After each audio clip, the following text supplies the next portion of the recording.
रात के 9 बज रहे थे। बाहर जोरों की बारिश हो रही थी। सुनीता ने अपनी दोनों बेटियों को अभी थोड़ी देर पहले खाना खिलाया है। बड़ी बेटी मीना खाना खाकर सो गई है और 4 साल की बेटी गुड़िया माँ की गोद में लेटी हुई है और माँ उसे लोरी सुना रही है। सो जा गुड़िया सो जा, लाल पलंग पर सो जा, मीठे मीठे सपनों में तू मेरी बेटी खो जा।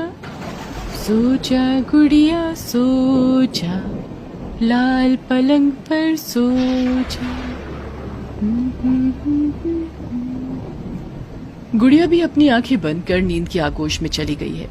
सुनीता ने उसे एक ओर लिटाया और खुद भी सोने की तैयारी करने लगी, लेकिन बाहर बारिश और बादलों के गरजने की आवाज के कारण उसे नींद नहीं आ रही थी। तभी उसके दरवाजे पर जोर जोर से दस्तक होने लगी। सुनीता, सुनीता, अरे ओ सुनीता, दरवाजा खोल। उस आवाज को सुनकर सुनीता का दिल जोर जोर से धड़कने लगा।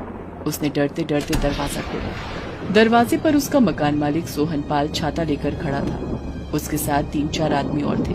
क्यों रे, क्या कर रही थी? इतनी देर क्यों लगा दी दरवाजा खोलने में? जी देर कहाँ, आपकी आवाज सुनकर तुरंत तो खोल दिया दरवाजा।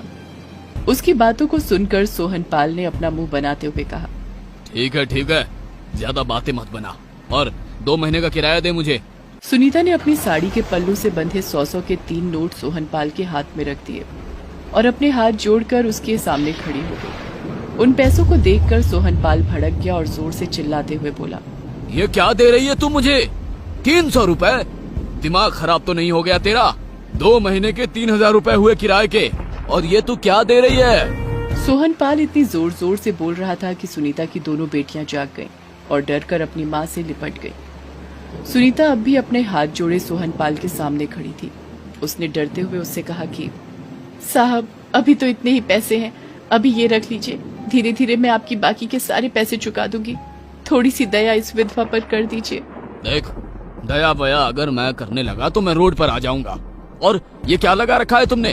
धीरे धीरे बाकी के पैसे चुका दोगी? देख, पूरे के पूरे पैसे अभी हाथ में रख, नहीं तो अपने दोनों बच्चों को लेकर यहाँ से निकल। और हाँ, एक भी सामान को हाथ नहीं लगाना। सुनीता के पास पैसे थे नहीं। वो लाख गिड़गिड़ाई, लेकिन मकान मालिक तो पत्थर फिरका था। उस घनघोर बारिश में उसने सुनीता को दोनों बच्चियों समेत बाहर निकाल दिया। सुनीता की छोटी बेटी जब अपने मृत पिता की तस्वीर उठाकर अपने साथ ले जाने लगी तो सोहनपाल ने उसके हाथ से उस तस्वीर को छीन लिया। अरे, तुझे बोला ना एक भी सामान को कोई हाथ नहीं लगाएगा, फिर क्यों तेरी बेटी इस फोटो को छू रही है? चल जा, इसे मुझे दे।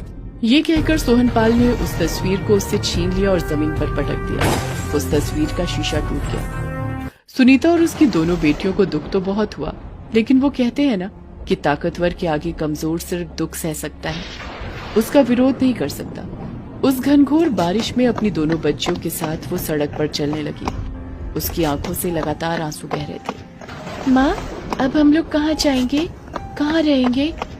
सुनीता ने अपनी बेटी की बात का कोई जवाब नहीं दिया। कुछ देर बाद बारिश बंद हो गई। उन तीनों ने वो रात सड़क किनारे ही बिताई। अगले दिन सुनीता दोनों बच्चियों को साथ लेकर दिहाड़ी मजदूरी करने चली गई। पूरा दिन उसने काम किया। उस रात भी वे सभी सड़क किनारे बैठे हुए थे। दिन भर की कमाई के पैसे से रोटी और सब्जी उन्होंने खरीदी थी।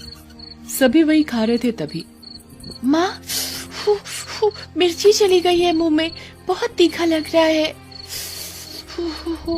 रुक रुक, मैं भी पानी लेकर आती हूँ। तभी मीना ने कहा, माँ तू यहीं बैठ, तू सारा दिन काम करके बहुत थक गई होगी। मैं इस रोड के दूसरी तरफ लगे नल से पानी पिलाकर लाती हूँ। मैं 1 बोतल पानी तेरे लिए भी ले आऊंगी। अच्छा ठीक है, जा, लेकिन संभाल कर जाना। देखती हो ना सड़क पर कितनी तेज रफ्तार में गाड़ियाँ आती हैं। मीना अपनी छोटी बहन को लेकर सड़क के दूसरी ओर गई। उसने नल से बोतल में पानी भरा और अपनी छोटी बहन गुड़िया को पानी पीने के लिए दिया। अब अच्छा लग रहा है। बहुत तीखी मिर्च थी दीदी। चलो अब माँ के लिए 1 बोतल पानी ले लो और माँ के पास चलो। कहते हैं दुर्भाग्य एक ऐसा चोर है जो घात लगाए बैठा रहता है आपके जीवन में उथल पुथल के लिए। सुनीता सड़क के किनारे अपनी दोनों बच्चियों का इंतजार कर रही थी। तभी उसकी तरफ एक तेज रफ्तार कार आई। वो जब तक कुछ समझ पाती वो कार उसे रौंदते हुए निकल गई और पीछे रह गई जमीन पर तड़पती हुई सुनीता। आह मीना, गुड़िया, गुड़िया और मीना ने जब अपनी माँ की आवाज सुनी तो वो भागी भागी वहां पहुंचे, लेकिन तब तक सुनीता ने तड़प तड़प कर वहीं पर दम तोड़ दिया। माँ माँ माँ, पानी पी लो माँ, पानी पी लो, उठो ना माँ, पानी तो पी लो। उन दोनों छोटी सी मासूम बच्चियों के मासूम से कांधे पर एक ऐसा बोझ विधाता ने दे दिया था जिसे वो उठाने के बिल्कुल लायक नहीं थे। माँ के अंतिम संस्कार के बाद उन दोनों के सामने अपना पेट भरने की चुनौती थी। भीख मांगने के अलावा उनके पास कोई चारा नहीं था। दोनों बहनें भीख मांगने लगी। भगवान के नाम पर कुछ दे दीजिए भैया, बहुत भूख लगी है हमें। कभी कोई उन्हें भीख देता तो कभी लोग उन्हें दुत्कार कर भगा देते। चल चल आगे बढ़, जब देखो हाथ फैलाकर खड़ी हो जाती है। अरे कुछ काम धाम कर लिया कर। जब दोनों काम ढूंढने जाते तो उन्हें उनकी छोटी उम्र के कारण कोई काम भी नहीं देता।